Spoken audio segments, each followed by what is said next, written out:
broadcasting live 4 days a week worldwide from the sunny beaches of Southern California. This is ExtremeHealthRadio.com. Hey, this is Mark Sisson from marksdailyapple.com. And if you want some of the most cutting edge and empowering health information online, go where I go, to Justin and Kate at ExtremeHealthRadio.com. With all the advances in medical technology today, the key to longevity may be as simple as vitamin C. Discover the power of lipospheric vitamin C at ExtremeHealthRadio.com/vitamin C. Are you ready to feel younger and healthier? Harness the healing power of the C. Take control of your health and visit ExtremeHealthRadio.com/C, and use the coupon code JUSTIN, JUSTIN, and get 20% off. Discover the secret to eternal youth.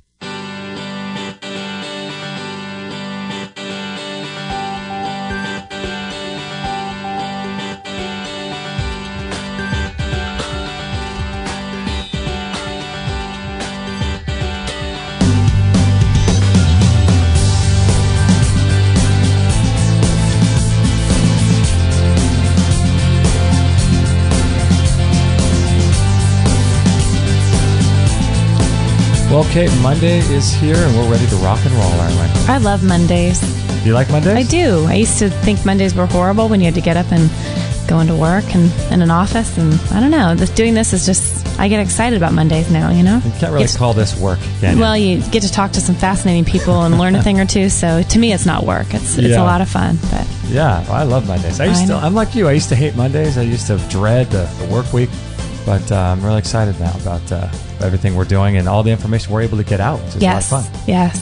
A lot of fun. All right, so today is Monday, September 9th or 8th? What is it? The 8th. The 8th, 2014, and this is episode 312, and we're going to be introducing Dr. Ron Goldman in just a moment. We're going to be talking about circumcision and whether or not it's good, and we're going to find out some things that might surprise you and maybe some things that won't, but we're going to dive into the subject of circumcision and find out more about it. And we broadcast live 4 days a week on Monday, Wednesday, Thursday, Friday at 9 a.m. Pacific. And if you guys would like to join the show, you can go to extremehealthradio.com/live. And if you want to support the show, a really great way to do that is through Amazon. I know a lot of you guys make purchases on Amazon. If you go through our link, we will receive a little support and a little commission there, and that really helps us. So if you can remember to do that, that's awesome. And there's also our sponsors as well, Live On Labs and SNC for this particular show, which make great products. So just want to let you guys know about that. And today we have Dr. Ron Goldman. This is going to be fun because I heard of Dr. Goldman from our friend Daniel Vitalis, and he mentioned Dr. Goldman, and so I figured it was time to go look up his website and ask him on. And his website, he's got a couple of them. One is circumcision.org. And we'll put those in the show links too if you guys are interested in that. Ton of great information, videos and audio, interviews, and all kinds of cool stuff on there. As well as Ronald Goldman, PhD.com, which is a little more broader of a subject matter than just circumcision. So we'll ask him about that.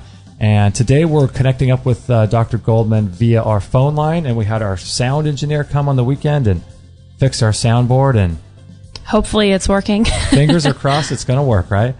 So Dr. Goldman is an author, researcher, psychologist, educator. He's the executive director of the Circumcision Resource Center in Boston.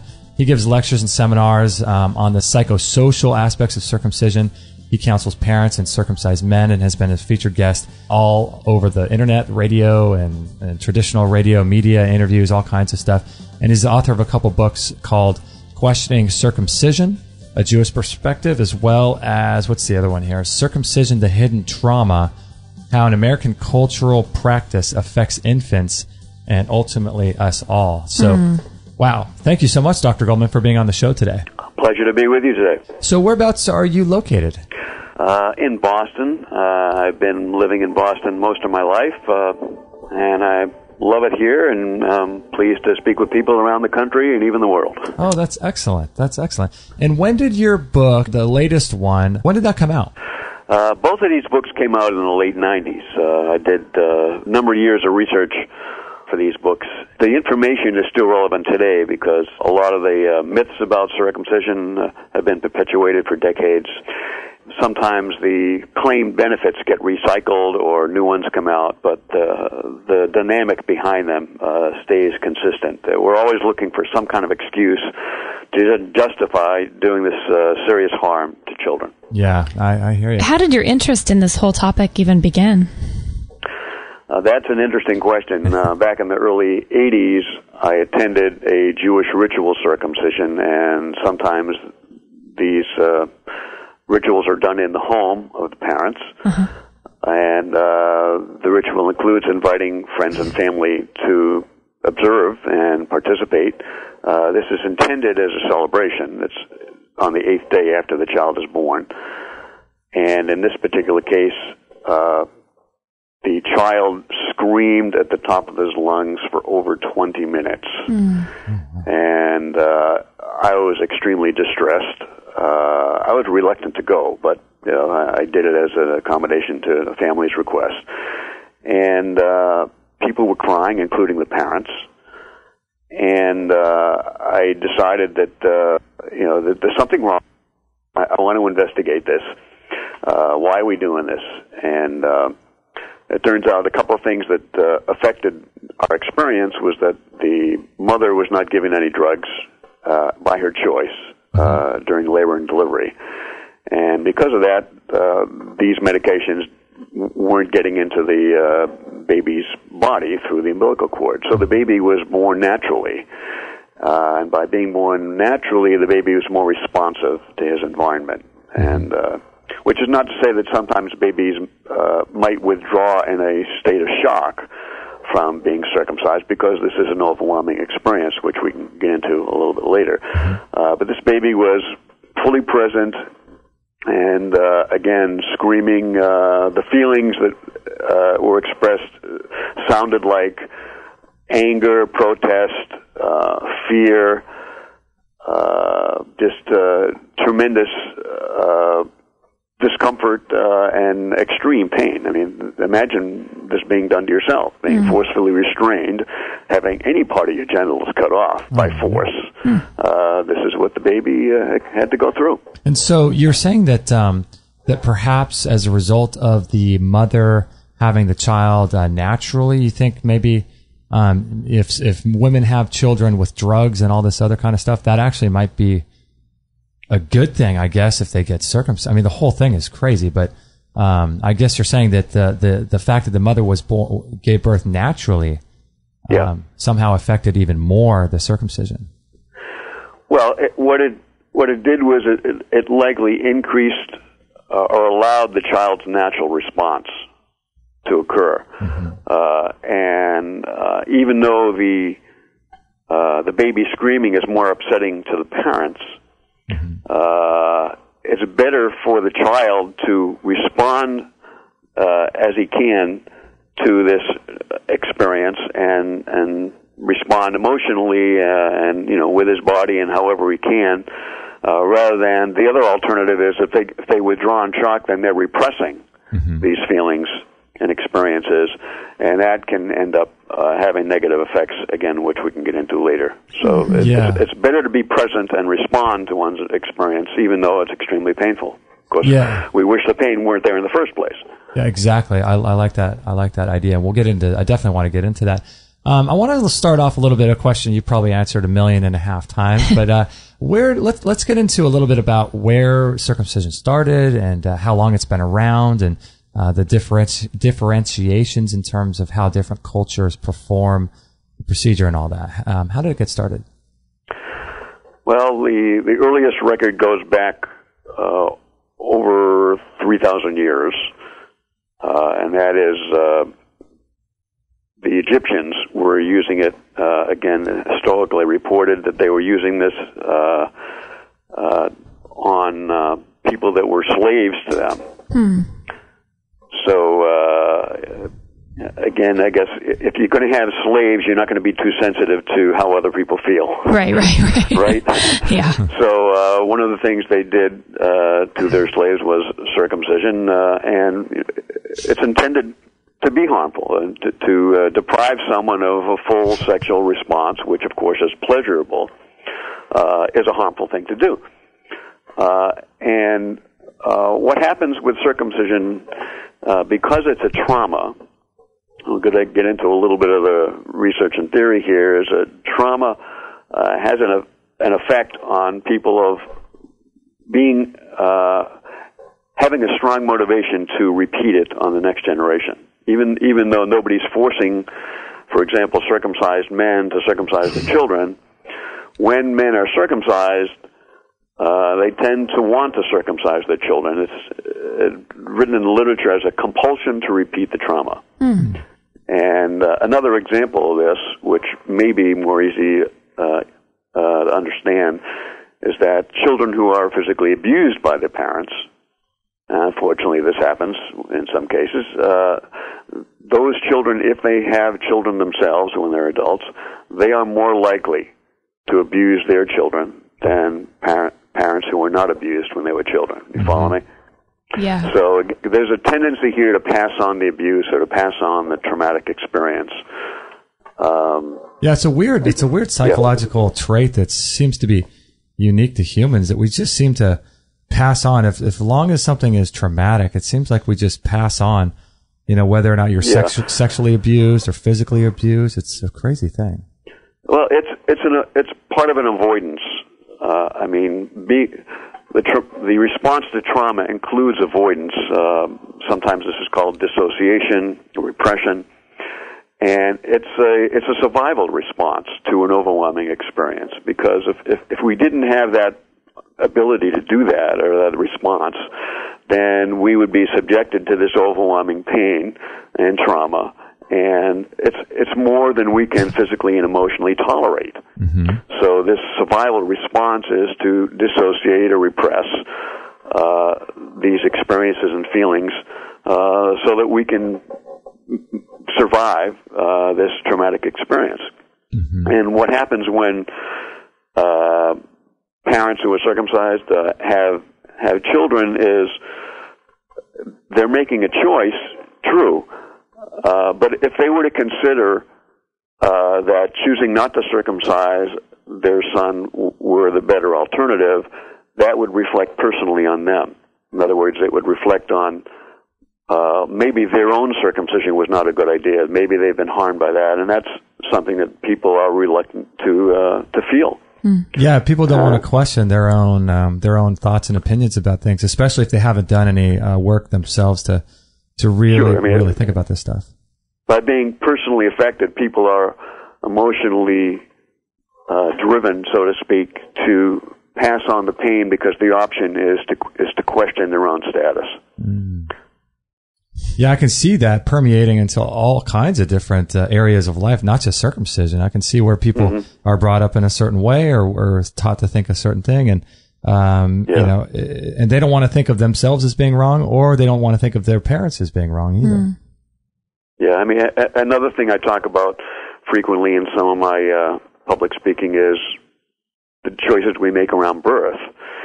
And in this country, about 99% of births take place in hospitals. And that's a cultural value, it's a cultural norm, and almost everybody believes that's the best thing to do. Well, in many cases, it's not the best thing to do because you're subjecting yourself to possible unnecessary interventions, which can themselves result in trauma to the child and sometimes the mother. For example, 1 out of 3 births result in cesarean births, which is obviously very unnatural and disruptive to the child and the mother. Yeah, of course you're going to have these procedures because it's almost like, they're readily available. The doctor's there, the operating room is there, and so it just makes it really easy to go, to kind of just... And people are on a time crunch. Come on, get that baby out. That's true. They're not letting the baby take the natural process, probably. And fear contributes to this.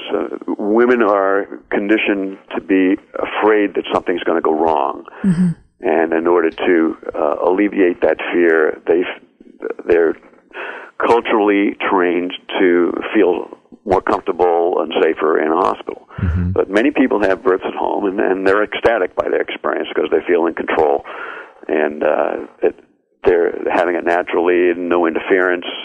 They can be with the baby as long as they want. A lot of advantages to that. So it's an analogy to circumcision, again, a cultural practice that we're having a hard time. Even though we're making some steady progress, it's not fast enough for a lot of us. Are we the only nation in the world that still does this? I mean, I think in Europe it's not practiced. That's right. It's rare in Europe, except for religious communities, Muslims and Jews. Okay. Here in the United States, the peak circumcision rate was back around the late 60s, early 70s, around 85%, actually. Really? And then it's been coming down slowly since then. So some data show that the rates are maybe in the early 50s, but it varies quite significantly from region to region in the country. Oh, I would imagine. So, for example, on the West Coast, the circumcision rates are below 25%. Really? In the Midwest, they're up in the high 70s. Uh-huh. So that's quite a range. I'm sorry, why do you think... related to cultural values in different areas of the country, which, we're a mix of people in different values and habits and beliefs, and, so you go in different parts of the country and people are different in a little way. Yeah, that's true. So why do you think that it's kind of as a whole dipped down? Do you think the internet, or people waking up more, or more information getting out? What do you think? The internet's been a tremendous tool for getting a message out, because nobody censors the message. Mm-hmm. You don't have to go through an editor or somebody who says, well, I'm not comfortable subjecting my audience or viewers to this. Of course, that's still a problem in mainstream media. In fact, we had a petition to mainstream media asking them to, hey, this is a controversial issue. Let's tell both sides of the story here. And that's not what they do. No, it's too easy. For example,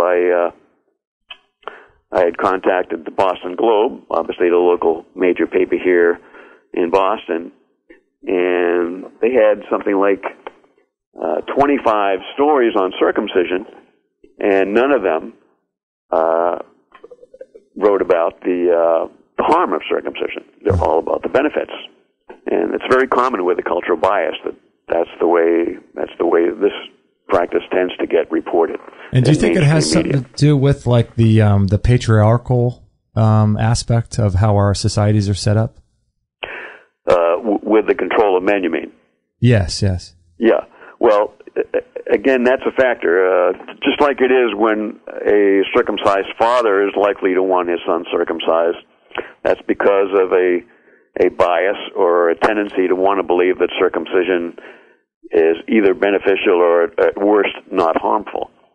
So that bias affects circumcised men regardless of what role they're in. Mm-hmm. So if they happen to be in mainstream television or evening news or whatever and being producers, they're likely to, have that bias affect their judgment. Mm-hmm. So, we've sent out news releases and tried to contact various people in mainstream media, sometimes successfully, but often not. And we've got a story on CNN some years ago. The reporter, the journalist, actually came out and interviewed me, did a video story on, and then submitted it to his editor. And a lot of the things that I said were edited out, and it was made to appear much more neutral than actually took place during the interview. So again, even the people that write the stories have to get approval from their superiors and management, and sometimes things get changed or deleted. Wow. Well, we're with Dr. Ron Goldman. We're going to take a little break here, but this is fascinating stuff because I think that the internet is sort of breaking through all this, all these hoops that you have to jump through. And it allows us, like he was saying earlier, to just sort of talk and completely uncensored. And it's just really cool that we can do that. When we get back from the break, I want to ask and kind of talk a little bit about why this was done 3,000 years ago, and if the reasons for the circumcision back then was different for the reasons now. Because now they talk about it being HIV, it prevents HIV, stop boys from masturbating, and for hygiene and prevent penile cancer. I think those are the kind of things they're saying, but I don't know. We have some great questions in the chat as well. Oh, do we? For Dr. Goldman, yeah. Okay, cool. Maybe we'll do some of those after the break. Okay, cool. So this is Dr. Ron Goldman, and this is episode 312 of Extreme Health Radio. We're broadcast live 4 days a week on Monday, Wednesday, Thursday, Friday at 9 a.m. Pacific, and we're going to be right back right after this break. I wanted to tell you about this really powerful and unique product called the Q Laser. Did you know there's over 2,500 peer-reviewed clinical research studies showing the benefits of low-level laser therapy on the body? We had Dr. Larry Lytle on episode 165 talking all about it. Dr. Lytle, what is the Q Laser? The Q Laser is a light-delivering device, handheld, rechargeable, that is for lay people and professionals, that works at the cell level of the body to restore energy. Since the body is all composed of cells and the cells are composed of atoms, it's good for any and everything in the body. It is especially beneficial for injuries. It will reduce swelling and inflammation before your eyes. Literally, you can have a sprained ankle and apply the laser, and within 30 minutes you can see that the swelling in the ankle has been reduced. Since all disease is inflammatory, you can assume that same process is working if you have some type of intestinal problem. We have pictures of using a heat instrument to diagnose the intestinal inflammation. We can show that intestinal inflammation is pretty much gone within 3 minutes using the Q1000 laser. It's the number one tool in your medicine cabinet. I have a saying, never leave home without your laser. I have had 3 serious burns, and each time I had my laser with me, I applied the laser immediately after I had the burn. I never even blistered. Kate and I don't want to be without ours. We've worked out a special deal with Dr. Lytle for all of our listeners. If you'd like to learn more about how the Q Laser can dramatically improve your health, go to extremehealthradio.com/laser. Are you living in the 21st century taking 19th century supplements? Vitamin C pills and powders are often destroyed in the digestive system and passed as waste, never reaching your depleted cells. Lipospheric vitamin C uses a patented encapsulation technology to deliver more without the stomach distress caused by pills and powders. Within minutes, liposomes filled with vitamin C are transported directly into your cells without binders, fillers, sugar, or GMOs. With all the modern advances of medicine and technology, are you throwing away money every morning on inefficient supplements? For under $1 a day, you could experience the power of lipospheric vitamin C. For a real eye-opener, visit extremehealthradio.com/vitamin C. 100% listener supported. Extreme Health Radio. Opening minds and transforming lives worldwide. Don't forget to join our thriving community for health tips, inspiration, and show updates at extremehealthradio.com/Facebook.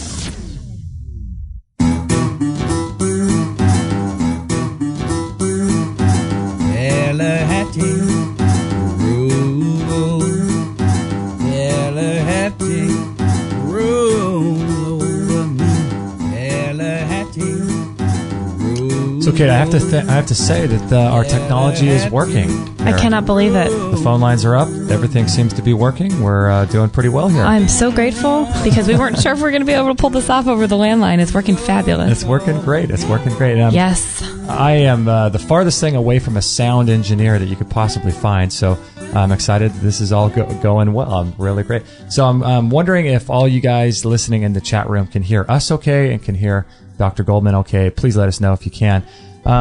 Dr. Goldman, we have a lot of different directions we could go. I wanted to ask you about why it's done, but before we get into that, we have a really interesting question from our chat room.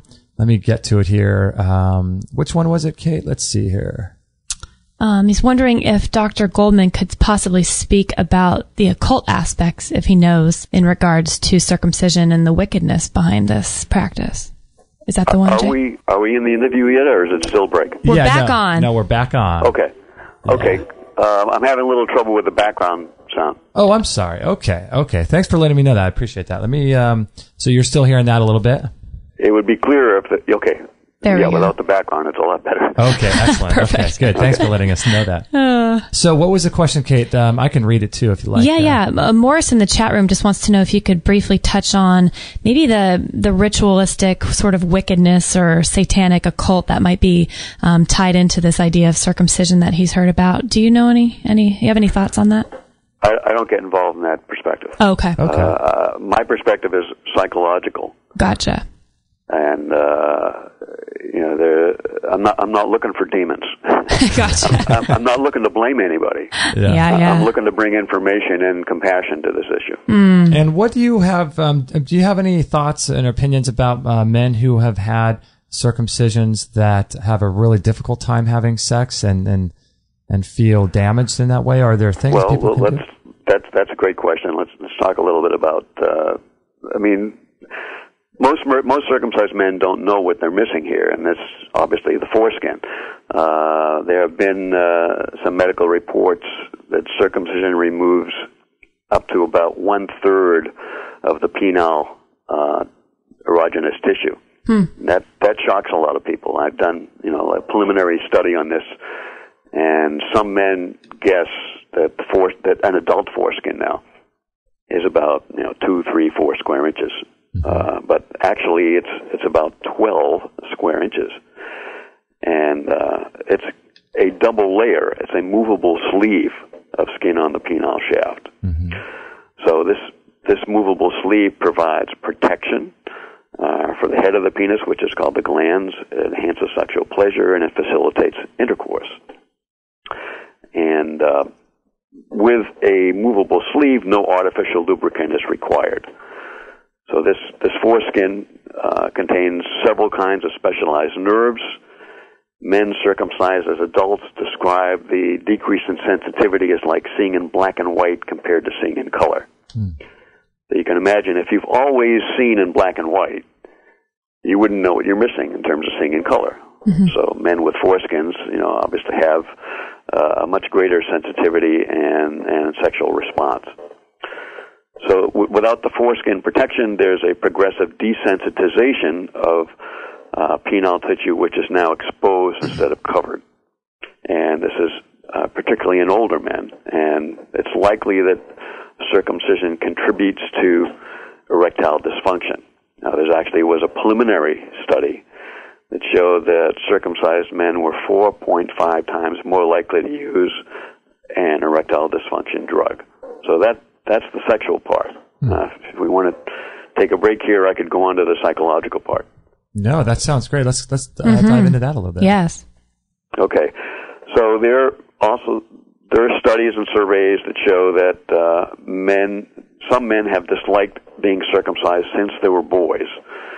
And what happens here sometimes is they can have an experience where the young peer, either in elementary school in the showers or maybe even preschool, if they're seeing another boy who has a foreskin and they don't have one, that can raise questions. And I've even talked to men who believe they were traumatized by recognizing that other boys had foreskins and they didn't. So it can have a really shocking effect on young boys that can stay with them. A poll of circumcised men that was published in the medical literature describes wide-ranging physical, sexual, and psychological consequences. Some men, for example, have strong feelings of anger, shame, distrust, and grief about having been circumcised.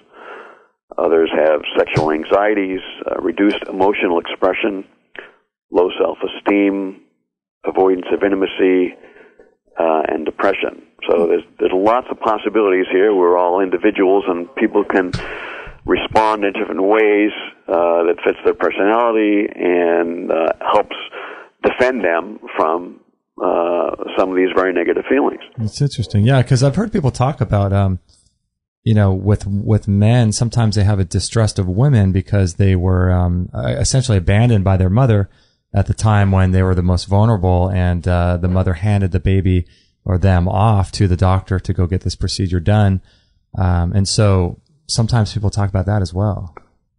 Yeah, I do telephone counseling with men who have feelings about being circumcised, and I'm thinking of a man who was remains very angry with his mother, and this is understandable because the mother-child relationship is the primary relationship. That relationship starts while the baby is developing in the womb, and quite naturally, the baby depends on mother for protection and having needs satisfied. And so by being circumcised at that stage in life, the baby attributes that to the mother as having responsibility. And this isn't something that most adults would be conscious of.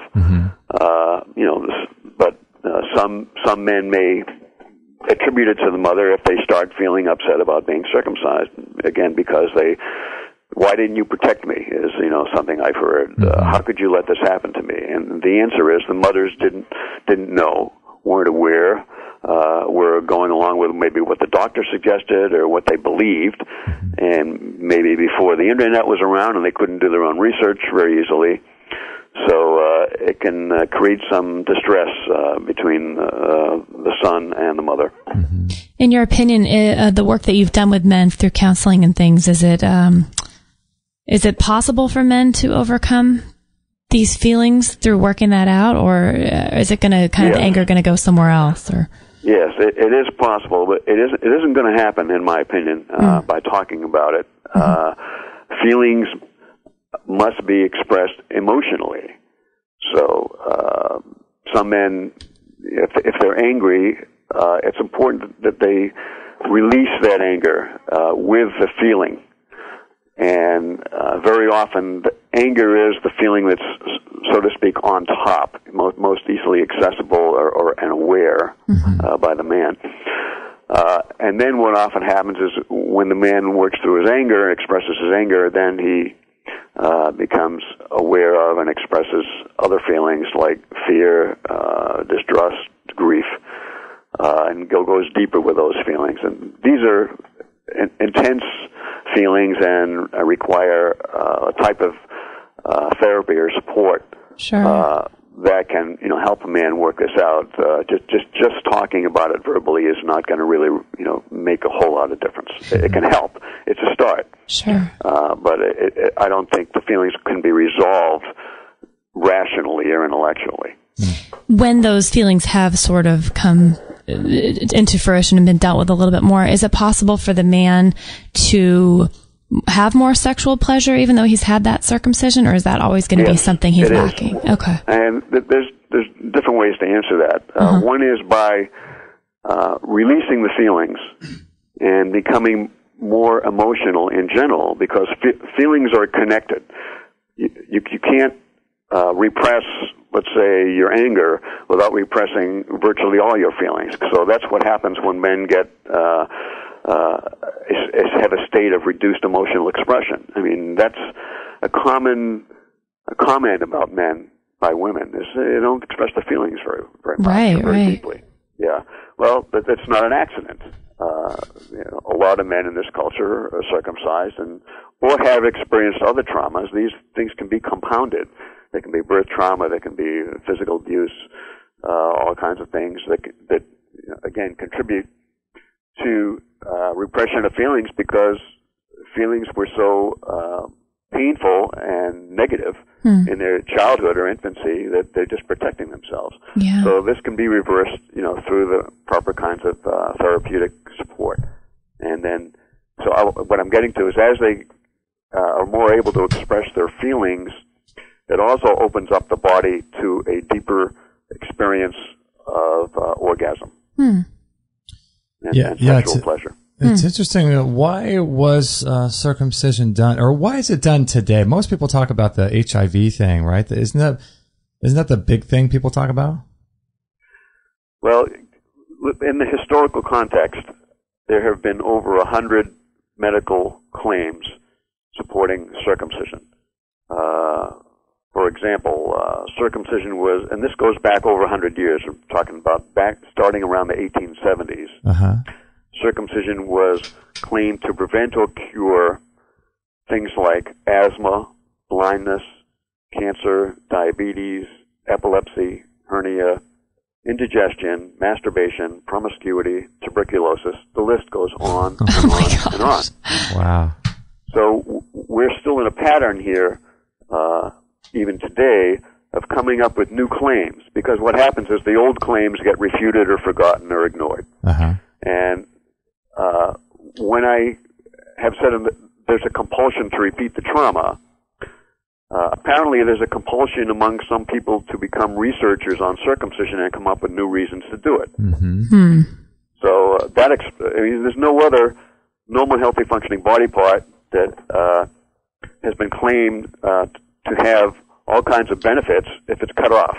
Mm-hmm. This is an exception, not only to medical practice, but to instincts and common sense. Mm-hmm. But unfortunately, if people don't rely on their instincts and common sense, then they look to what the culture says of these are the experts, these are the people that really know because they've studied this, and we're better off just trusting what they say. So what happens is, we have these researchers that come up with, every 5 or 10 years, they come up with a new claim. So where are they getting these claims? Are they getting them from actual studies, or where are they coming from, do you think? Well, they're doing studies. There's Uh-huh. no question about it. But a medical study can come up with any result the investigators want it to have.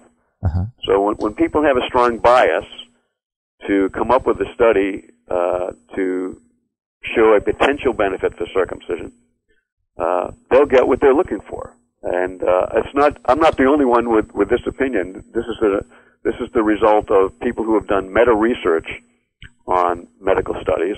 It's also the opinion of the former editor of the New England Journal of Medicine. And she finally concluded that the studies that were getting submitted were by people who had strong bias in the outcome. They're getting a lot of funding to come up with a certain outcome. Mm-hmm. And, of course, if they're done by circumcised men, or people who have a cultural religious factors in their attitudes towards circumcision, they're going to come up with what they're looking for. But let me just say a couple of things about the HIV claims. Mm-hmm. The way this has been reported in the media is that circumcision reduces the chances of getting HIV infection by, say, 60%. Mm-hmm. This is a relative number. What the reporting doesn't show is that, and this is based on the studies themselves, even if we're to take them at face value, Mm-hmm. If the claim were true, based on the rate of infection in the studies, about 60 men had to be circumcised to prevent one HIV infection. So these are the absolute numbers as compared to the relative numbers. I see. So does it make sense to circumcise 60 men to prevent one HIV infection, which could have been prevented by a condom, for example, which is about 99% effective? And weren't those studies mostly done in Africa, too? They were done in Africa. So, I mean, it's a lot easier to influence the responses of Africans than it would be to influence the responses of Americans. And there's a lot of debate, too, over the reliability of these HIV tests, because a lot of people are saying now that these things are testing for a multitude of different immune deficiency syndromes where it may not even be HIV, but if they're casting the net so wide with these HIV tests, especially in Africa too. So there's questions there as well. It was not known in these studies which infections were heterosexually transmitted, and they couldn't determine the effect of circumcision on the rate of heterosexually transmitted HIV. Mm-hmm. They did not seek to determine the source of these infections during their studies. They assumed all infections were heterosexually transmitted. When some of these infections were not, and a lot of these infections, for example, were transmitted by contaminated injections and surgical procedures, which are commonly done over there. So again, you can set up a study in terms of methodology to come up with any result you want. You can also change your analysis of the data to come up with any result you want. But hey, it gets headlines and it got the results they wanted. And just the other thing is about getting studies published in medical journals here in the United States. These studies are going to be reviewed as they normally would be by peer reviewers. And if the reviewers are pro-circumcision, they're not going to allow a study critical of circumcision to get published in the journal, and this includes the editor. Again, it can depend on circumcision status or their prior relationship to the issue. It's very difficult to get critical studies published in this country, so a lot of critical studies get published in medical journals outside the United States. Mm-hmm.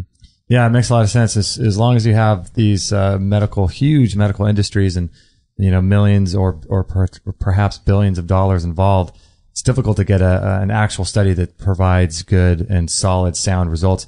We're with Dr. Ron Goldman. His website, if you're interested in checking him out, is circumcision.org and also ronaldgoldmanphd.com. We're going to take a little bit of a break.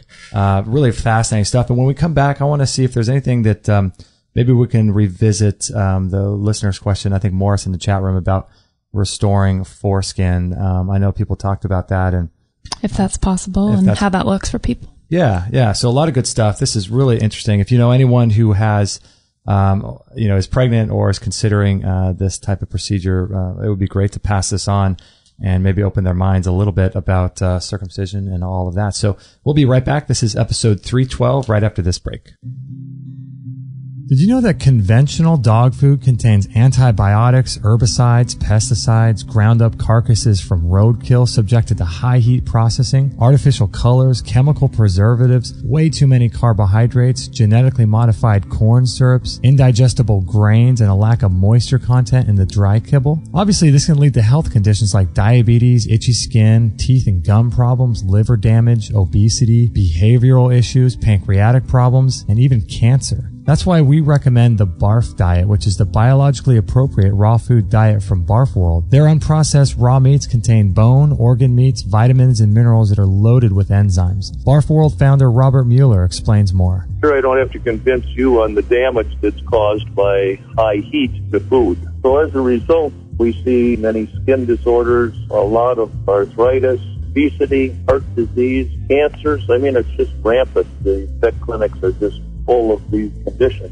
And basically a large percentage of the commercial pet food that's is made up of the human industry leftovers. And the pet food industry makes use of this waste product. And in addition to that, we are subjected to the products coming out of the rendering plants. Garbage in, garbage out. If you feed garbage to your dog, you're going to end up with garbage health. And if you put the right gas in, your engine runs smoother and lasts longer. So if you put the right fuel in the tank, you're going to get the right output. Garbage in, garbage out. We've seen an immense difference with our dog Maggie being on this diet. Give your dog the gift of health today by going to extremehealthradio.com/barf or go to our store. That's extremehealthradio.com/barf to learn even more. Feel younger and feel healthier. Harness the power of the sea through S&C, delivering you whole body wellness. S&C supplements are specifically formulated using active sea-based minerals at levels that correspond directly to the nutritional makeup of the human body. The unique and original S&C product line is enhanced by the legendary Dr. Ron Kusan's proprietary processing technology, increasing the efficiency and speed of nutrient delivery into our system. Achieve optimal hydration and mineral balance, decalcify the body to provide rapid relief from chronic diseases and ailments like inflammation and digestive dysfunctions. S&C is a life-restoring solution to ensure optimal health and wellness. Visit extremehealthradio.com/C, SEA today and discover the secret to eternal youth. If you enter the coupon code JUSTIN, JUSTIN, you'll get a 20% discount on all orders for a limited time. So why wait to be well? Go to extremehealthradio.com/C. All free shows, all the time on Extreme Health Radio. Opening minds and transforming lives worldwide. Join our community today. Sign up to our email list and instantly get our free gift to you, along with loads of inspirational content and cutting-edge tips to help change your life at extremehealthradio.com/subscribe.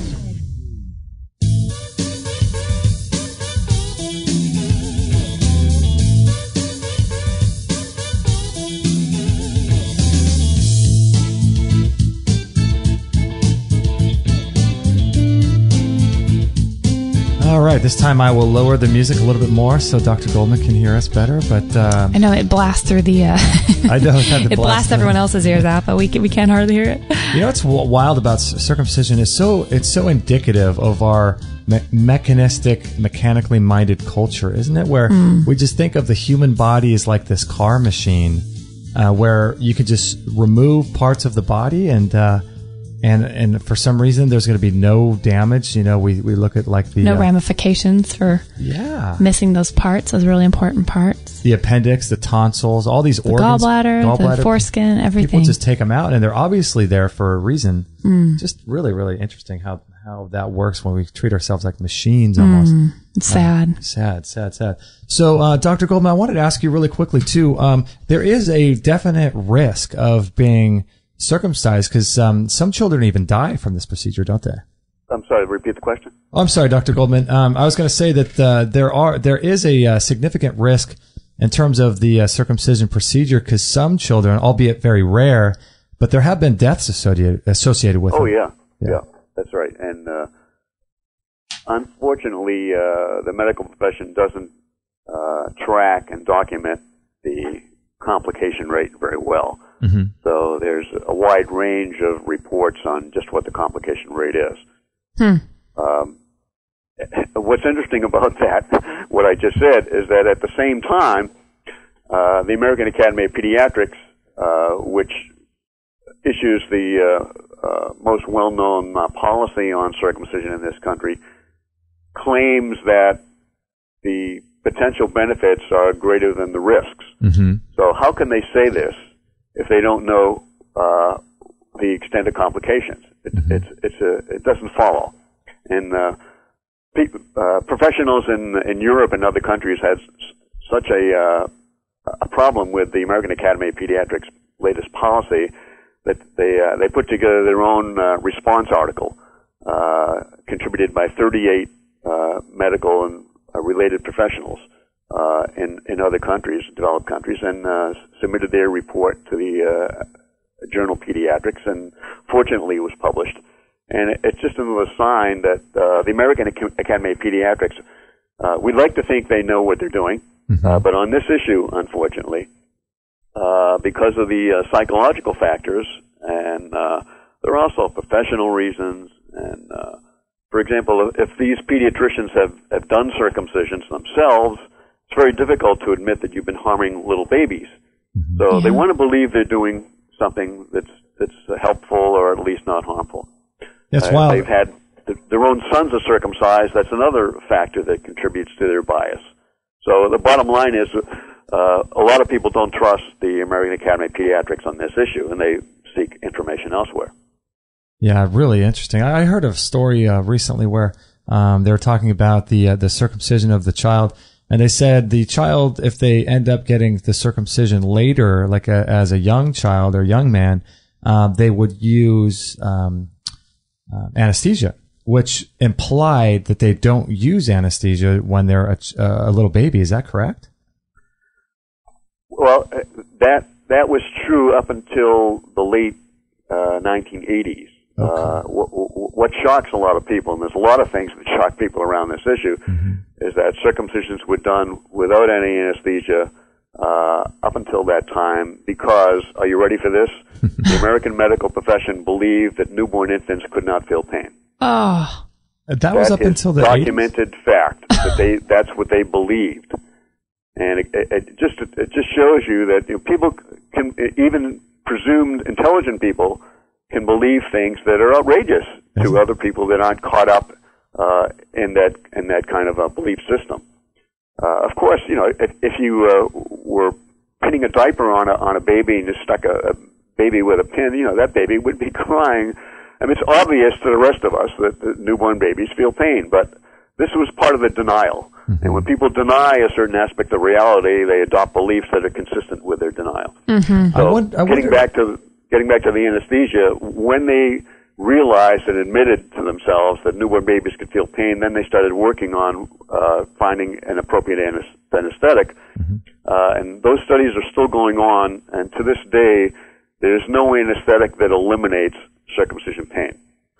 So, and just to go along with that, there was a major review study published in the New England Journal of Medicine around, I guess, in 1987, which documented that newborn infants can feel pain. So the medical profession needed a published medical report and study to inform them that newborn infants can feel pain. Now, getting to having circumcisions later in life, it's extremely rare. One of the problems with American medical profession and caring for foreskins is if a baby is not circumcised, it's not unusual for an American pediatrician, for example, to forcefully retract the foreskin of a young child. And this can cause infection and problems. And the other part of it is that American medical doctors, if there's a problem with the foreskin, are more likely to recommend circumcision than other doctors or doctors who are not circumcised and who would appreciate the value in maintaining the foreskin in place. Because they're just not aware of anything that would actually a lot of these circumcisions that are done on older children are unnecessary, is the bottom line, because, again, they're advocated or recommended by doctors who don't know that there are other ways of treating foreskin problems. I mean, any body part can have a problem. That doesn't mean we should cut it off to avoid that problem. We should treat it in the least invasive treatment necessary to cure the problem. Dr. Goldman, is it, to my understanding, in some indigenous cultures and things like that, is it sort of a rite of passage for boys around the age of 13 to do this kind of a thing as they become more of a man? Is that even a true? That's right. That is true. It's mainly in African cultures and Muslim cultures. Again, they need a reason to do this.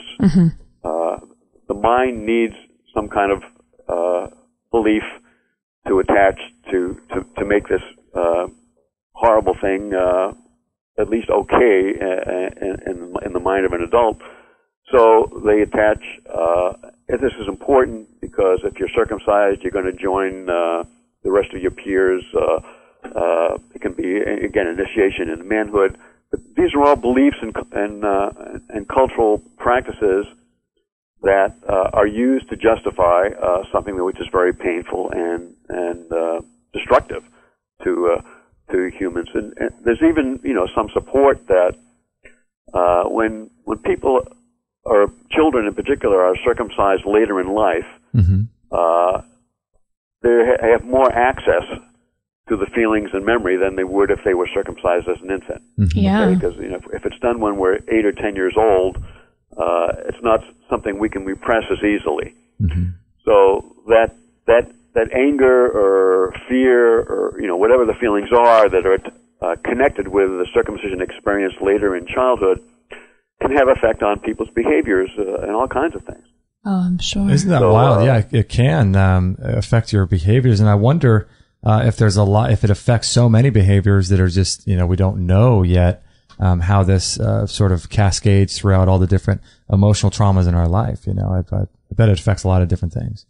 There's clinical support. In other words, when I spoke a little bit earlier about people getting some therapeutic treatment for circumcision or even going into therapy for other reasons, and then circumcision comes up spontaneously in some of these therapeutic sessions.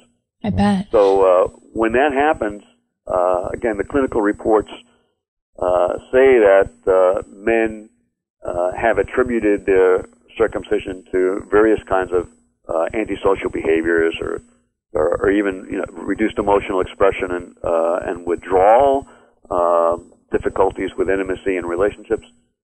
Some of those difficulties tend to resolve themselves when the feelings connected with the circumcision are resolved and expressed.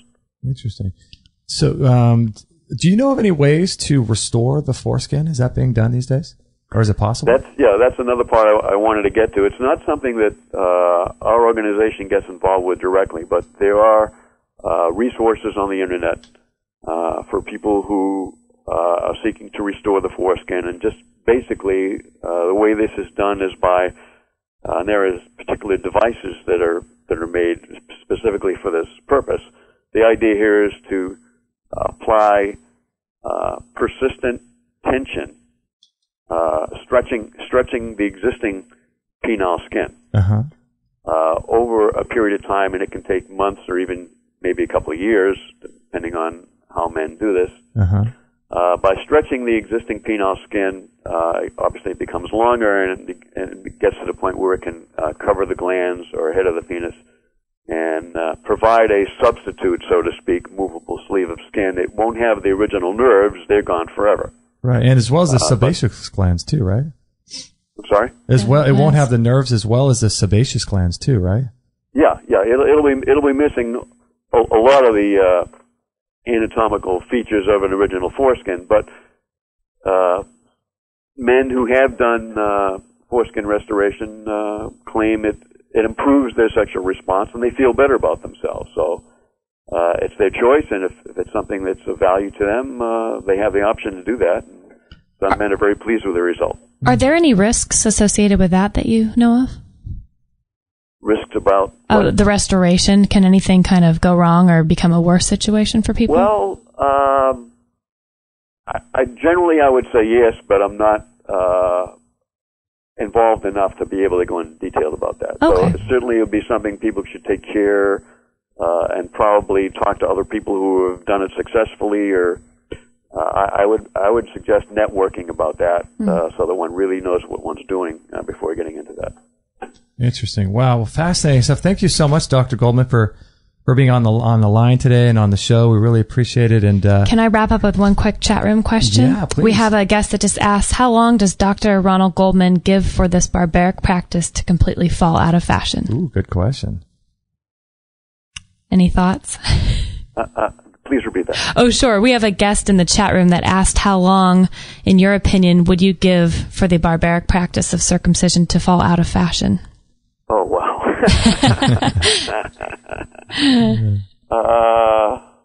Well, I would love that to happen in the next, say, 20 or 30 years. It's very difficult to predict. It could be shorter, it could be longer.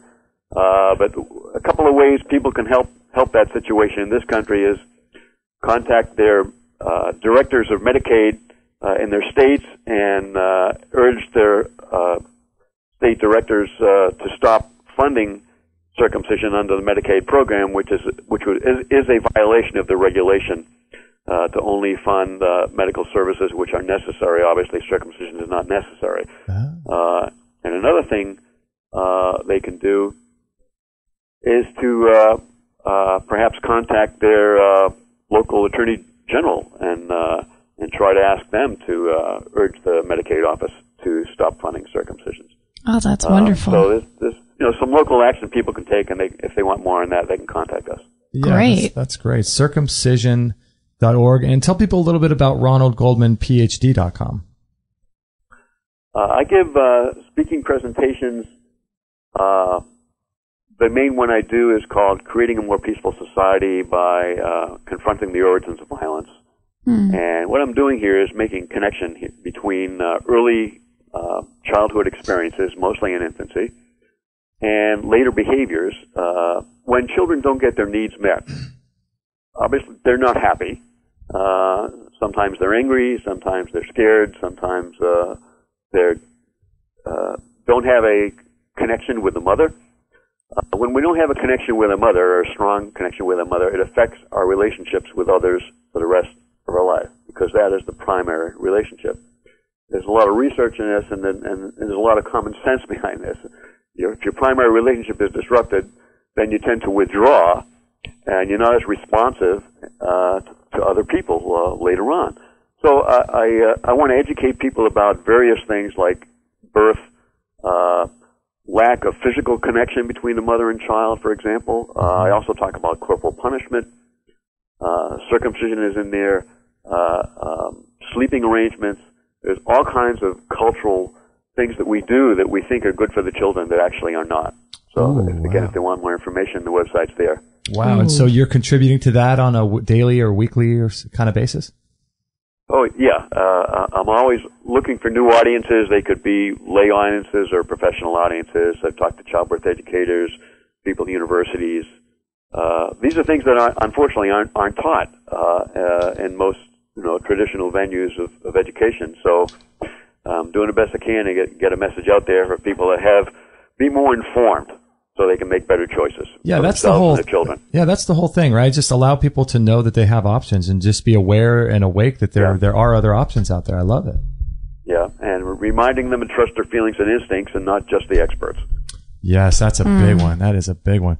Wow, that's so cool, because circumcision, like you said before the show, is sort of a smaller subject under a much broader area of subject that people can learn about on RonaldGoldmanPhD.com. Thank you so much, Dr. Goldman, for being on the show today.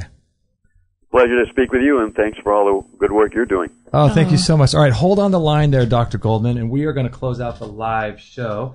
I want to thank everybody for joining us on the live show. We really appreciate it so much, and we broadcast live 4 days a week on Monday, Wednesday, Thursday, and Friday at 9 a.m. Pacific time.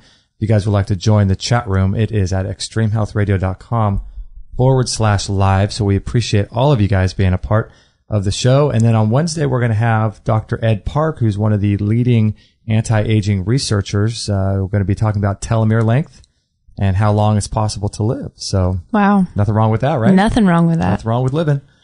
So thank you so much, everybody. We'll be back Wednesday at 9 a.m. And please pass this show on as soon as I post it to your friends. We really appreciate that.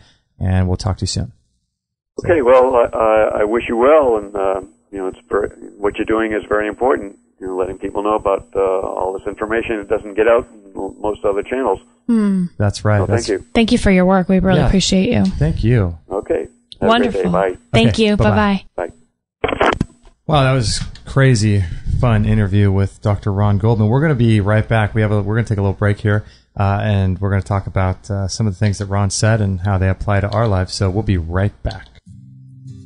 The history of heat therapy dates back over 2,400 years, and it was Hippocrates who said, "Give me the power to produce fever, and I will cure all disease." This FDA-approved medical device called the Biomat is a mat that you can lay on, read on, sleep on, do yoga on, sit on, and it can be used on office chairs, massage tables, and the like to help the body heal itself. It's inlaid with 30 pounds of healing crystals using amethyst and a rare black tourmaline, producing negative ions in a healing electrical field. These healing crystals help to restore cellular health by replacing electrons to the atoms, as well as penetrating deep into the body by 4 to 6 inches. What can the Biomat do for you? It'll improve your skin, burns as many calories as if you went jogging for 30 minutes. It improves the immune system by up to 40% or more, reduces stress and fatigue, removes toxins, lowers cholesterol, relieves pain, revitalizes cellular metabolism. It improves cell channels to deliver nutrients and oxygen to every one of your cells. It activates over 3,000 enzymes. And even a Harvard medical study showed cancer cells die at over 42 degrees Celsius. It reduces stress hormones by up to 78%. It allows your body to produce heat shock proteins, which increases endorphins, NK cells, T cells, and lymphocytes. It's very, very low EMF, and it's got a 17-layer technology. Dr. Mark Sirkis is the director of the International Medical Veritas Association. Explain to us more about these biomats. These biomats are these far infrared mattresses. You lay on them, or you sleep on them, or both. You do very heavy treatments during the day, and at night you sleep at just a nice, comfortable temperature.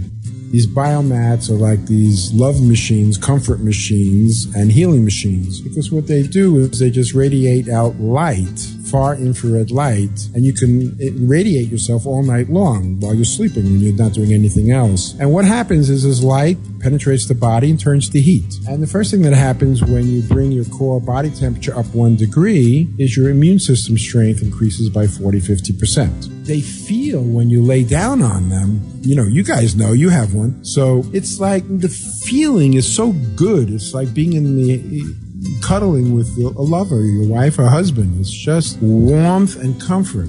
How are you using biomats for patients in your clinics? The cancer treatment using heat is very aggressive, meaning during the day, you sandwich yourself in between two of them, turn it on to high heat, and bake the cancer. The cancer will die before you will. No, this is, you can awesome. Go to England and spend $20,000 and use microwave a cancer out of existence. These biomats basically do the same thing. Radiation therapy for cancer is really a solid idea. Unfortunately, oncologists use the wrong radiation. They use radiation that kills you.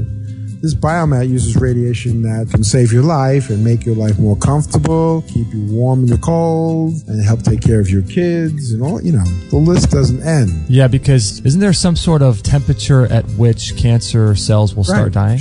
Right, and it's below the temperature that human cells will die. So you really like this biomat far infrared technology, don't you? But it's strengthened me. Well, now the kids are addicted to it. They fight on who's going to sleep on it at night. And it not only changed my life, but it changed my medical practice and my books. This is a great machine for anybody who lives in the cold during the winter. Instead of heating a big house, you just heat yourself. Bottom line, it brings good feelings. Just lay on this biomat, and it gives the strength back. I can attest to that indeed. Kate and I love ours, and we think you will too. Learn more about these amazing biomats at extremehealthradio.com/biomat. Or you could check them out in our store as well. Again, that's extremehealthradio.com/biomat. 100% listener supported. Extreme Health Radio. Opening minds and transforming lives worldwide. Don't forget to join our thriving community for health tips, inspiration, and show updates at extremehealthradio.com/Facebook.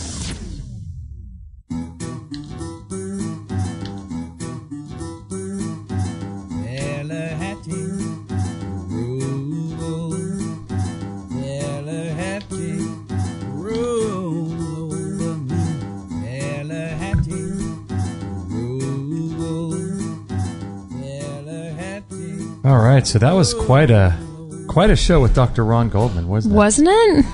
Yeah, he was really interesting guy. I had originally heard of his work from Daniel Vitalis' book that he was reading. Did Daniel Vitalis quote him in something, or did he say he was reading his book? Or I think he mentioned him. Yeah, he's reading him and things like that. Wow. Fascinating. And I don't know, would you... We don't have kids, for those that are listening, but we're very close to beginning that phase of our life. Just so everybody knows. Yeah. No, but yeah. I don't think knowing what I know now. Did you not want me to say that? Or? No, that was funny. I liked it. It just sounds so funny when people say we're trying for kids or whatever. Yeah. It's like, well, everybody knows. No, I don't care. It's funny. Our life's an open book. We talk about all kinds of crazy stuff, don't we? Oh, completely. I knowing what I know now, in another interview I heard, I really don't think I would do it. It just sounds more barbaric and ritualistic for not enough good reasons for me to kind of... I mean, I get where people are coming from, though. I mean, culturally, it is a hard thing because, little boys, it's like they want to look like their dads, or dads probably even get a little freaked out if they don't circumcise their sons, and they're not used to that, Right.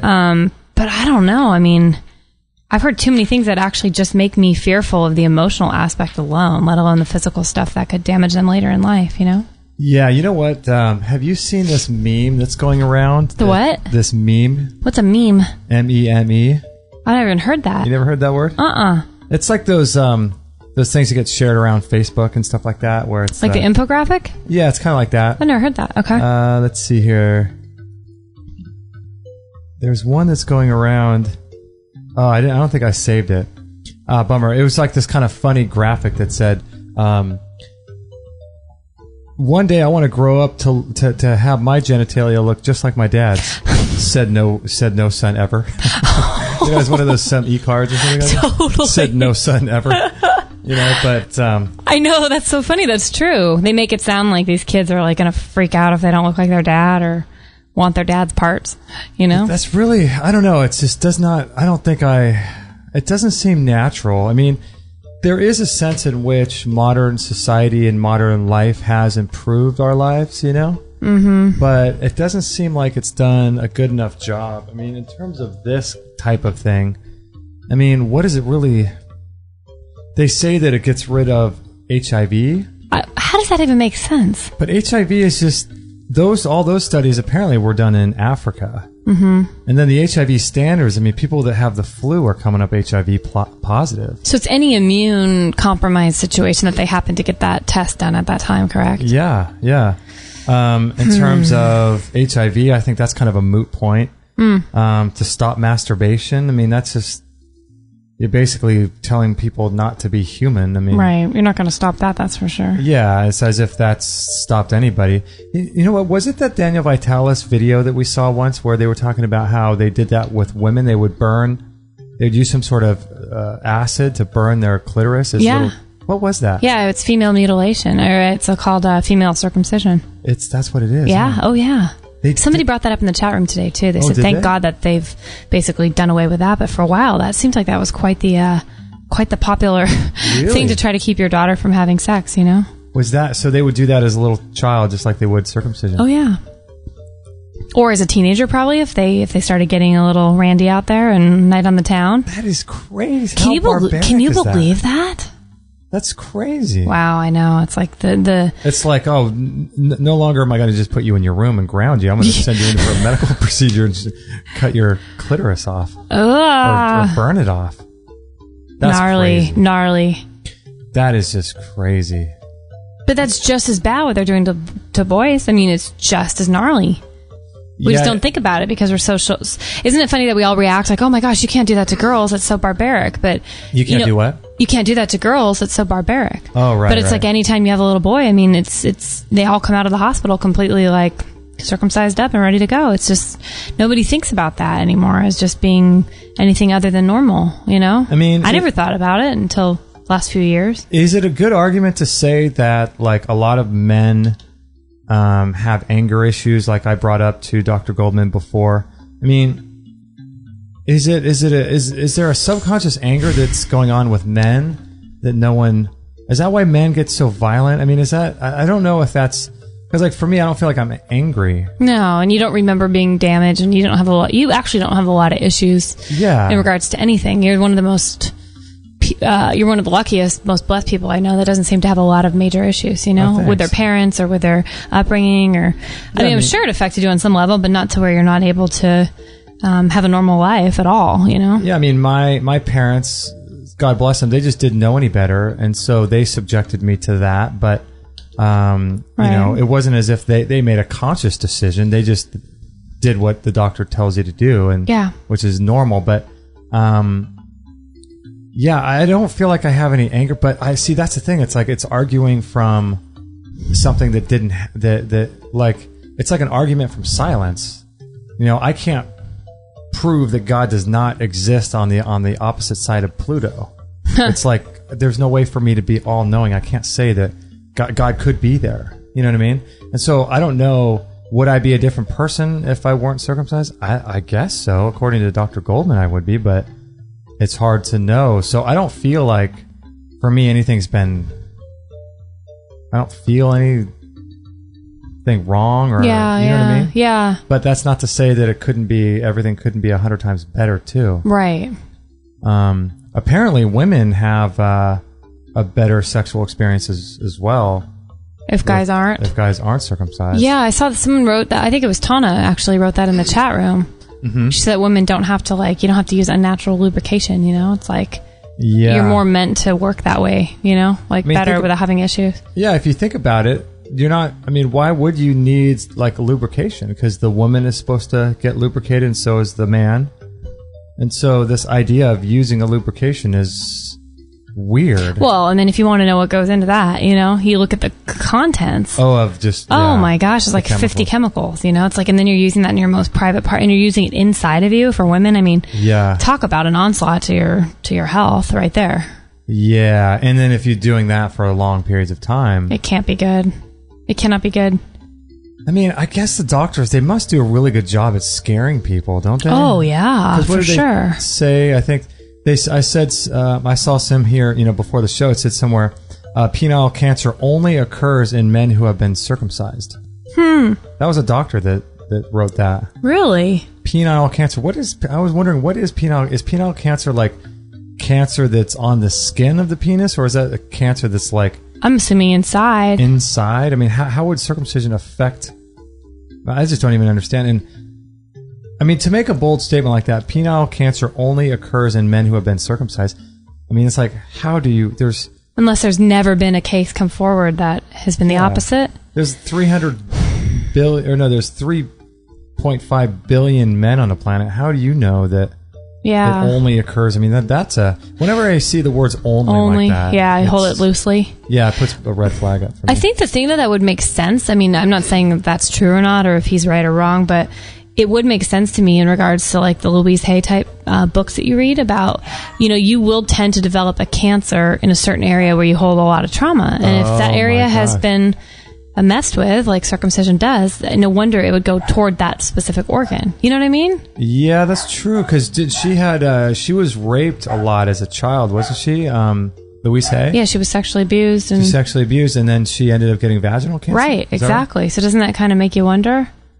Yeah, that's true. So on a psychological deep level, I mean, it might be these boys, men that just never, like he was saying, of course babies feel things, like you're not stupid. You know what? That might be the mailman. I'm going to be right back. Oh, yeah.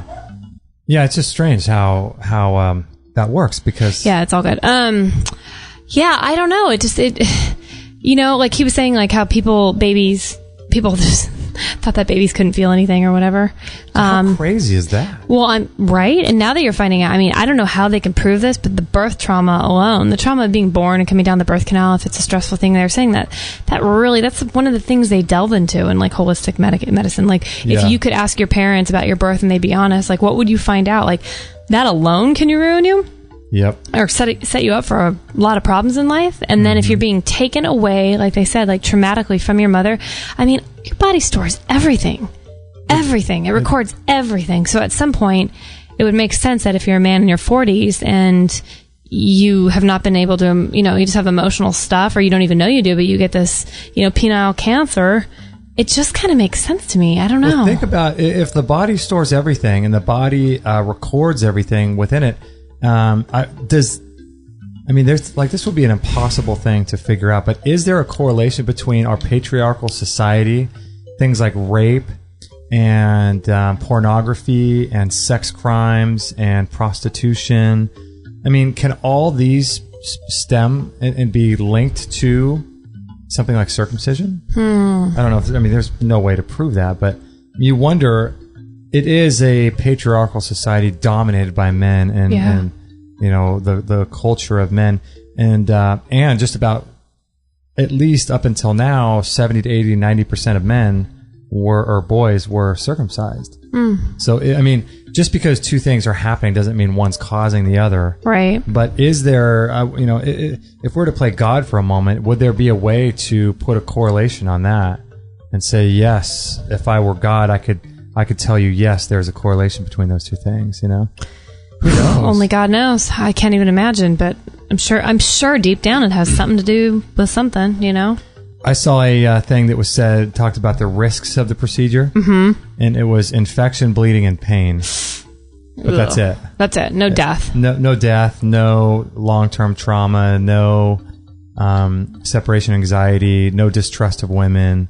But those are all things that are kind of hard to prove anyway, I guess. No intimacy issues. What's that? No intimacy issues. Yeah. That sounds like a big one. I feel really, really bad for any man out there who has those problems because of this very thing. Like, that makes me sick. No man should have to. It is like very, what are they calling it? Like a human rights issue now. That's what it's becoming, to where, why should someone decide that for you? It's such a big thing that could potentially haunt you the rest of your life. who gets to decide that for you? I mean, I know your parents are trying their best, and my parents didn't know. I'm sure your parents didn't know. But when you at least are exposed, I don't know how you can go forward without having at least a conscience and feeling a little bit leery or bad about it if you go through with it. I'm not judging anyone, but if you're a parent, you mean? Yeah, if you know now and you still do it, it just seems so, I don't know. I'd have a really hard time.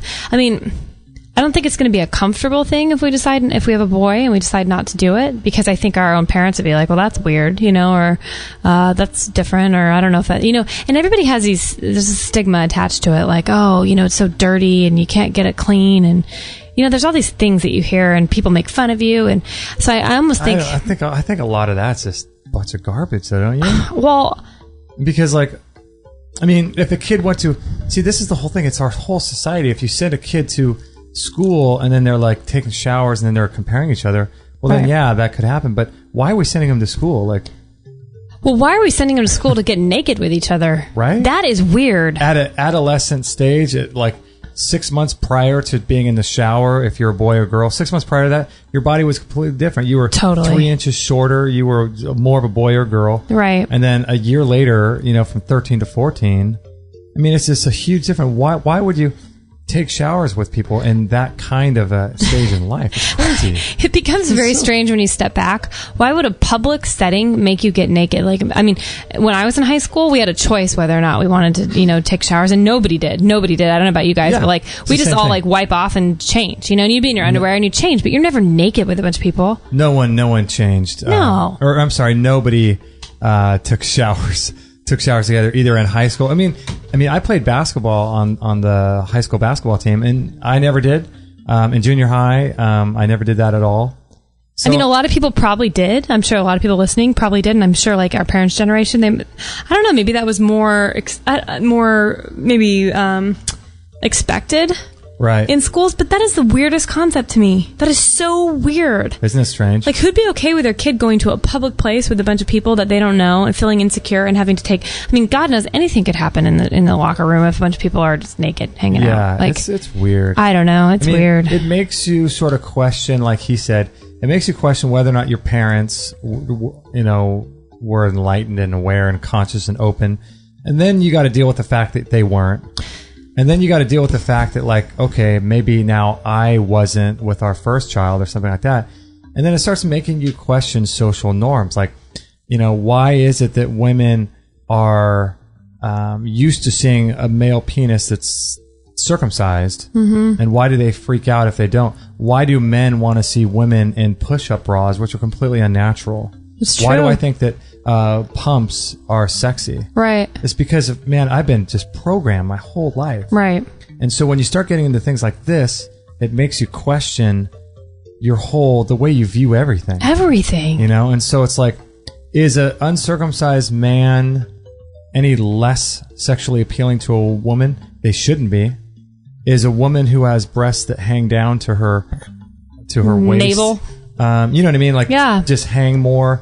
Are they less appealing sexually? Well, they shouldn't be. I know. We've been conditioned our whole life to think certain things, and so that's the problem too. I don't think that there's any boys who are like, oh, I want to look like my dad. I've never seen my dad naked. Yeah, I clearly haven't seen my dad naked. You know either. what? It's I wouldn't compare him to anybody else. He may not be circumcised. I have no idea, but it's I think the problem is that when you go to school and then you start getting all people comparing and stuff, Yeah, and that's where the mental issues start with people too, because you get made fun. As if there aren't enough people getting made fun of for just being a human with clothes on. I just think that's the craziest thing. It's weird, huh? But it's like you talked about. It all goes back to the way that you're brought into the world through birthing. Look at how well they've done to convince everyone too that hospitals are the only safe way to have a baby. Talk about we've been so programmed. Everything's just programming and conditioning. Everything. It's so amazing too, because it's with the hospital, it's crazy because you think of it like a place of business, really. Is they can get you into the hospital, they're going to try to upsell you on every other procedure or drug or chemical or shot. They're going to try to upsell you on everything. And it's not like a regular store. They can't just upsell you and say, hey, I think you would benefit from this. It's no, if you don't get this, your son or daughter is going to have AIDS, or you're going to be sick, or you're going to die. Everyone's going to get whooping cough in your family if you don't get the shot as a parent in the hospital while you're having a baby. Yeah, it's all this. It's not any of the benefits of things. It's the fear. It's a fear way of selling. Man, it's that Janice Barcelo one was the interview we did. You got to check out that one if you guys haven't listened to that one. She's the one that talked all about the satanic aspects of giving birth in a hospital. Do you buy into all that? You think it's not just conspiracy? You think there's something to it? I don't know. She was quite a firecracker, huh? Yeah, I don't know. There might be something to it. I don't think the people there know. A lot of the nurses, they're good people. The doctors, some of them are good people. You know, they try. They just have no idea. But I don't know. I mean, she talked about the satanic rituals of blood and all this stuff. It was a pretty amazingly controversial show that we did. We'll put a link to that one on here. I don't know. I wonder if Dr. Goldman actually knows some of that stuff, and he said, his interests are elsewhere, or if he just doesn't care enough because he thinks it's a little bit much, and that there's not a lot of validity to it. It seems like the way he responded was more like he's a reputable guy. He's an academic. Yeah, he's a researcher. He's a researcher, and he has to maintain a certain level of credibility. And so for him to get into these types of fringe ideas about demons and satanic rituals going on in hospitals, I think that would demean his credibility a little bit, so he didn't want to touch that. His response made me laugh a little. What did he say? He said something like, "I'm not looking for demons." I'm not in the business of demons. Yeah, that was hilarious. That's right. I'm not looking for demons. That was great. But I think he's doing the same thing we're doing, is that we're trying to raise awareness and saying, hey, here's the other side of the coin. Make whatever decision you like. Yes. We're all free to make our decisions. Do your research. Same thing with vaccines. Same thing with flu shots. Same thing with everything. Just know that there's a lot of information. If you're going to make a decision about something, just know there's a ton of information on the opposite side, and be willing to look at that information. That's kind of just all we're trying to do. So at least people are open and aware. Yeah, exactly. So, yeah. It's hard. It's a hard call. I don't know. Do you think that with our kid you would err on the side of not doing it? I think I would err on the side of not, even though I kind of want to, which is kind of weird. I mean, I kind of, there's less work. I mean, that's why I'm unsure. I mean, there's less work. You don't have to clean it. But then again, it is a body part that you're born with. So, and it serves a function. It does things. A part of me, it makes me think, oh, it's cleaner. It's easier. They'll be less affected sexually. But but that idea to me is like putting myself out there to the lowest common denominator. It's like saying, oh, whatever woman our son gets with, she's going to think, she's going to think that our son is less sexually attractive to her. And so let's tailor our decisions for her, which is crazy. Right. Interesting. We should tailor our decisions for him. And if he's with a girl that's shallow enough to think that, right. Same thing goes with guys. Yeah. A girl puts on 5 pounds and guys freak out. It's crazy. Yeah. And so, if we tailor our decision based on a girl that our son may or may not even be with, and what her reaction, we don't know. Her reaction could be that she likes guys that are like that. Yeah. Or thankful, knows enough that she's like, oh, I'm so glad you didn't do that to your kid. We're not going to do it to ours. You don't know. You don't know.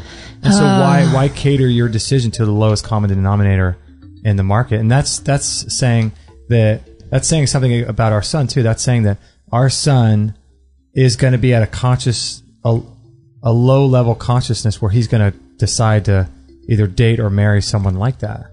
So if you were to date and marry someone that's like that, then that means that you have a lower conscious awareness about your life. And what is that saying about our son? Saying that, oh, he's not going to have an open mind, or... So I don't know. You know, the thing that just I don't like about the whole thing is you feel like you have to make a very quick decision. Because they're really quick with it. Like he said, within that 8 days to typically perform these things. And then other than that, it's not like you would do it when he's 3. You'd probably wait till he's old enough to make up his own mind. And that just seems like a horrible thing to have like a young kid go through, like, so you feel it's almost like you have to make up your mind going before you have the child so that you're not waffling, because that would suck to have to make a split-second decision and choose, because you feel like it's so permanent. Right. It's permanent to do it. It's permanent to not do it. It's just like a very time-appointed thing, I think. But wouldn't it be less permanent if you didn't do it? Well, yeah, I think so. A little bit, right? I think so. Because at least the child can make some kind of decision. But that kind of gets into what we're talking about in our other show about the personal manifesto. There's this woman who was giving a counseling to all these couples who were trying to decide and figure this out. And she was saying the same thing, that you want to have don't be doing research a couple of days before the birth.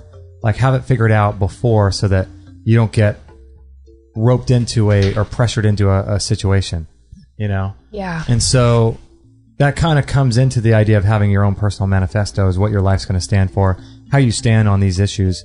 And those are the guiding principles that you live by. It's sort of like in that book, Atlas Shrugged. I don't know if you guys have read that, but by Ayn Rand, or however you say her name. If you want to learn about someone who has a personal manifesto, you can read about John Galt's manifesto, and he talks a lot in that book and his different characters about the things that he stands for, and that's the idea, is having this stuff figured out, because you don't want to be in there and have the doctor trying to pressure you. I think it's the same thing with birth, Yeah. Or any major decision when you go in and they try to pressure you into chemo, or, pressure you into an epidural. I think you have to know, there's always room for things happening and you changing your mind and being okay with that. But I think, like, with a natural birth, all my friends that have done that and stuff, it's like you have to be pretty darn clear going in that that's what you're doing. Right. And don't half-ass it, or, think that they're, you can always choose as you go along that that's not for you and you want to get an epidural or whatever, but you're never going to make it if you go in going, oh, I'll just see. You have to prepare as if, and then, and just have your set opinions. This is what we're going to do, and this is what I'm doing, and no judgment for anybody who chooses either way. I mean, I don't want to be held in that judgment either, because I don't know when the time comes, but I think it's really important to know this missing piece. I would have never thought twice about it. Yeah, I know, right? Yeah. Well, that was quite a fun show. Interesting stuff, huh? Very.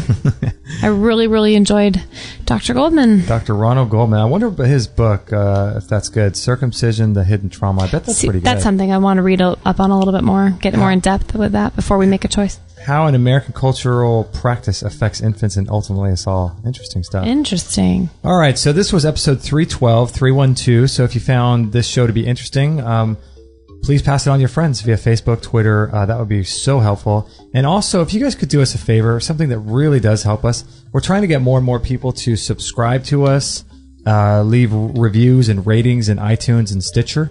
iTunes is better, but both are good, and both would be great ways to help support our show. Apparently, from what I understand, the more ratings you have, the more you show up, or you come up at the top or something. I don't know how all that works, but if you do give us a rating... We're still trying to get the soundboard to work. Oh my gosh, I know, right? The soundboard's the bane of our existence. Right. But if you guys can, leave us a review. If you're out driving or on a run or doing something outside, if you can go remember when you get back to your computer to go to iTunes, sign in, search for Extreme Health Radio, and leave us a rating and review. That would be awesome.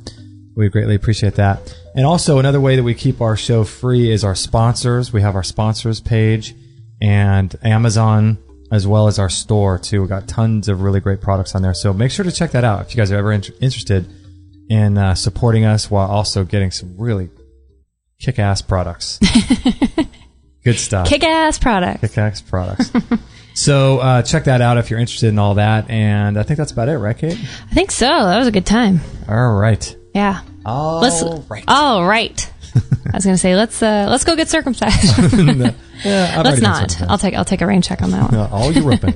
All you're open. All right, everybody. Thanks so much for listening. Thanks, guys. We will catch you guys on the next episode. Hey, everybody. This is Josie, Justin's mum. Don't tell him, but I know he would absolutely be really happy if you would sign up to his free weekly newsletter. And don't forget to share this with all your friends. This is the buzzing bumblebee signing off.